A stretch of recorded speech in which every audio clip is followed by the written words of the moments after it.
magandang balita rin kasi ako sa iyo mga kasangbahay kasi meron akong nakitang touching story sa social media. Tungkol po ito sa isang lola na bumibili sa isang karinderya. Sa viral post kasi ng uploader na si Rian, nakita niya ang lola na nahihirapang makarinig kaya naman napapalakas ang boses ng tindera sa pagsabi ng presyo ng kanyang biniling ulam. Nakaramdam naman si Rian ng awa at agad na nilapitan ang matanda. Napansin niya rin na nagbibilang si Lola ng barya pero hindi na siya nagdalawang isip na sagutin na ang bayad dito.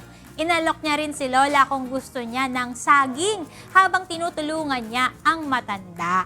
Naalala pala ni Rian ang kanyang sariling lolo at lola. Kaya marami na namang netizens ang natuwa at na-inspire sa mabuti niyang ginawa. Dahil kahit sa maliit na paraan ay may malaki itong naidudulot sa nangangailangan. Kaya maging ang Good Morning Kuya ay saludo kay Rian na nagpakita ng kabutihan at pagmamalasakit sa kapwa na talaga namang masasabi nating Something good!